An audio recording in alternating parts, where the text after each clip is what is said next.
you ever get to do in the House of Representatives, because you're limited to 1 minute, and I think I went on for about 30. I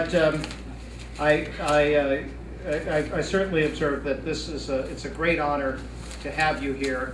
It's hard to think of a more deserving recipient of the National Peace and Human Rights Award of the Council of the Livable World, named in honor of Congressman and Father Robert Drinan.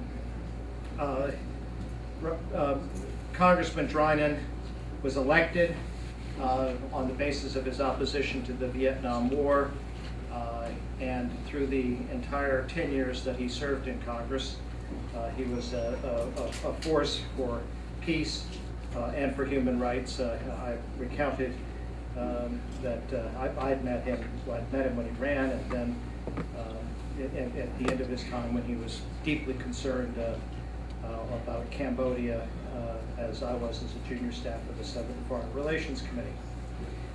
And so I think that the tradition that you have as the proponent of the End the War in Afghanistan Act, which having served as the Deputy Special Representative of the Secretary General of the UN in Afghanistan, I think what you have proposed makes sense, because a strategy without a partner doesn't work. And so you don't have to debate the rights and wrongs.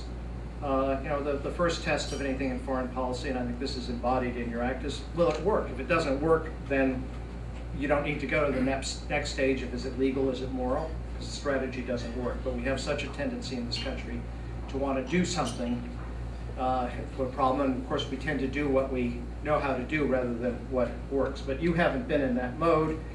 You on the End the War in Afghanistan Act, on Iran.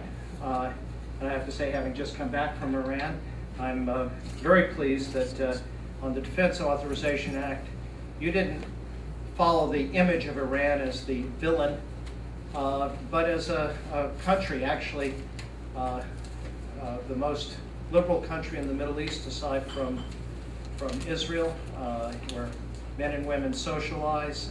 And I was saying, it's fine that couples live together without getting married. Something you might think not shocking here, but in that context, and a country which is without doubt the most pro-American country in the Middle East, and certainly more than our supposed only democratic and reliable ally, the other country that begins with America would do much better in Iran than in Israel. And so the idea that we would be talking about bombing this country, I think is unthinkable, and the role that you played in making clear that the Defense Act does not include that authorization is splendid. And then, of course, your role on civil rights and in Sudan, going out and getting arrested.